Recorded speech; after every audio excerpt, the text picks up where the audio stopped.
tong Shaggy Rider na to? Ha? Sino yan? Wala yan, napadaan lang yan. Alam na alam mo yan na hindi kita pinapayagan pag malalayong biyahe. Ha? Alam mo yan na hindi ako napayag dahil takaw sa aksidente yan. Oh, ano ba yan? Naawa naman ako bigla. Nag-aayos ng gamit mo. Anong ginagawa mo dyan pa? Inano ko lang to eh, matagal nang nakalagay doon sa ano. Aba, may bago ka pa ha? Ano yan? Akala ko ba hindi ka kasali sa rides na yan? Eh bakit meron ka na kaagad yan? Sponsor lang to, hindi nga. Tatabi ko na nga doon sa loob at hindi na ako sasama, di ba? Ayaw mo nga. Dahil natuwa ako dyan sa group nyo na Shaggy Rider. Sige na, mamayagan na kita. Oo! Payag na ako. Sige na. Promise? Promise. Gawin na po ako. Sige sir, kita na lang tayo dyan. Okay. Salamat. Basta pa, bago ka mag-start ng motor mo, magdasal ka, mag-ingat ka, andito kami, pamilya mo, nag-aantay sa'yo. Ikaw pa na yung balita. Ano? Nandiyan ka na sa labasan? May lakad ako. Hindi ka nag-abiso.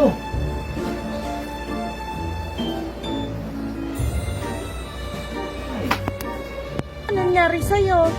Ba't nakaganyan ka? Nakabihis ka na kanina ah. Minsan nakala akong payagan eh. Ano yan? USA. Big time yan. Ang dami yan yan. May mga negosyo yan. Eh bakit dito yung lumaretso? Kaya nga pinagpaliban ko na rin baka mamaya ay ma-sponsoran tayo.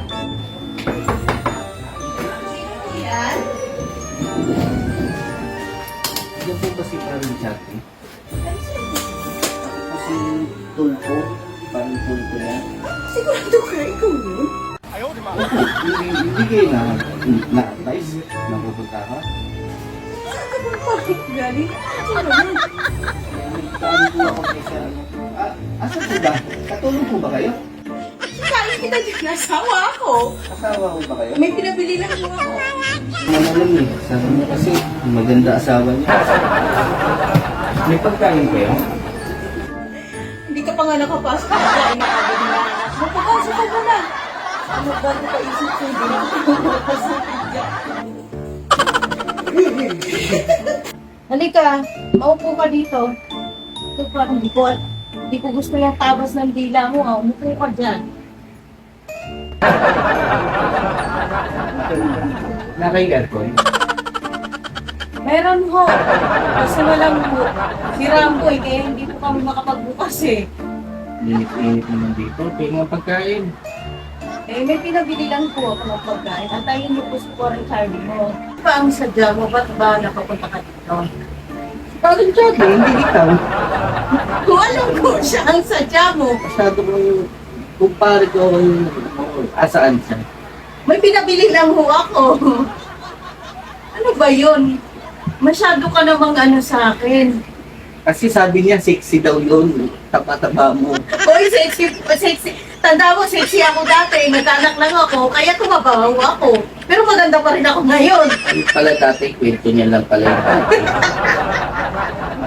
Iba nga tayo, ano ba, pag nag-away kayong mag-asawa, hindi kailangan maglayas. Yung asawa mo ngayon, nag-aalala yun kung nasaan ka na napunta.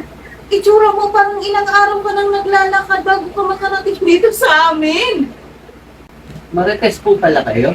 Bakit? Hindi naman kami nag-away.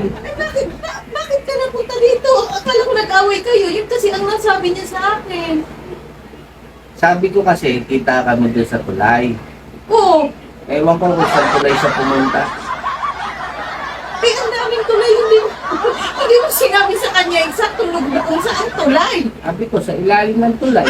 Eh, hindi namin tulay. Baka nga nag-aantay siya sa ilalim ng tulay. Hanapin mo na lang, hindi kita gusto kausap.